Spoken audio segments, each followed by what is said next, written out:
আসসালামু আলাইকুম, আমি অপু বিশ্বাস। আইজন চ্যানেলে এসেছি আমার কিছু গল্প বলতে।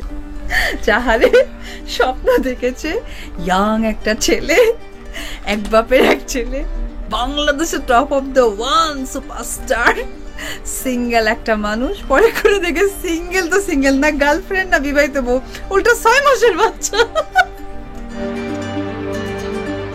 এক ইন্টারভিউতে অপু বিশ্বাস জানায় সাকিবের টাকা দেখে বুবলির মাথা ঘুরে গিয়েছিল। বুবলি ভেবেছিল এটাই তো সময় আলাদিনের চেরাগটা নিজের করে নেওয়ার, কিন্তু সে যখন জানতে পারলো সাকিবের একটা বাচ্চা আছে, সে শুটিং সেটে মাথা ঘুরে পড়ে গিয়েছিল। আমি জয় সাকিব আমরা একটা প্রচুর একদম সাংসারিক অভিনয় করছে গেলাম, তো ওইখানে যাওয়ার পর শুনলাম ওর একটা মহরত আছে রংবাজারে। তো মহরতের আগে নাকি নায়িকা অজ্ঞান হয়ে পড়ে গেছিল, তখনই না টেটে নিয়ে গেছিল। আমার প্রচন্ড হাসি পেয়েছিল। আমি ভাবো গার্লফ্রেন্ড হলেও মানতো, বিয়ে করছো মানতো, উল্টা একটা বাচ্চা লাফায় বেড়াইতেছে। অপু বিশ্বাসকে প্রশ্ন করা হয়, বুবলি তো আপনার থেকে ভালো অভিনয় করছে, বিভিন্ন সিনেমায়ও চান্স পাচ্ছে, এ ব্যাপারে আপনি কি বলবেন?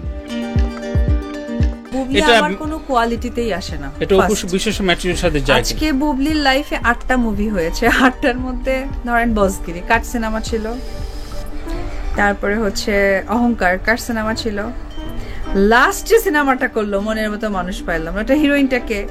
তো একটা আর্টিস্টের ঝুলিতে যদি 7টা সিনেমার মধ্যে 3টাই একজনের থাকে, 4টা তো 3টা সূত্র ধরে চলে আসে।